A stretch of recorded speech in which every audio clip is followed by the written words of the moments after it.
मागील एप्रिल महिन्याच्या 10 तारखेला दिव्यांगांना मानधन आलेलं होतं आणि आज मे महिन्याची 20 तारीख आलेली आहे, तरी दिव्यांगांना मानधन आलेलं नाही आहे। त्यासाठी वारंवार आम्ही पाठपुरावा करतोय, आयुक्त महोदयांकडे विचारणा करतोय की दिव्यांगांना मानधन का नाही आलेलं आहे। तर त्याच्यावरती अद्यापपर्यंत कोणतंही उत्तर दिलेलं नव्हतं। आज दिव्यांगांच्या घरामध्ये खायसाठी अन्न नाही आहे, त्यांना औषधी गोळ्या ज्या लागतात त्या औषधी विकत घेण्याकरिता त्यांच्याकडे पैसे शिल्लक उरलेले नाही आहे आणि ह्या सगळ्या गोष्टीसाठीच आज आम्ही या ठिकाणी आंदोलन केलं।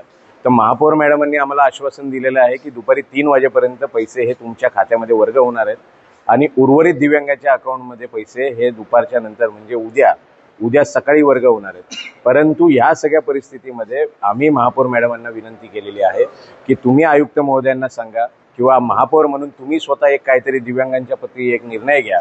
आज एकनाथ शिंदे साहेब हे राज्याचे उपमुख्यमंत्री आहे, अतिशय संवेदनशील उपमुख्यमंत्री आहे आणि त्यांच्या पक्षाच्या त्यांच्या गोट्यातल्या तुम्ही महापौर आहात, त्यामुळे तुम्ही देखील दिव्यांगांच्या प्रती संवेदनशील असल्या पाहिजे आणि ह्या संवेदनशीलपणा जर दाखवायचा असेल तर आज ह्या ज्या दिव्यांगांच्या घरामध्ये अन्न शिजवायला नाहीये त्यांना 10-10 किलो अन्न तात्काळ पुरवावे याकरिता आम्ही महापौरांना विनंती केलेली आहे आणि त्याकरता आता थांबलेलो आहोत। दिव्यांगांची जी संख्या आहे ती एकूण 2200 दिव्यांग उल्हासनगर महानगरपालिकेमध्ये आहे, त्यापैकी फक्त 232 दिव्यांगांनाच मानधन देण्यात आलेलं आहे।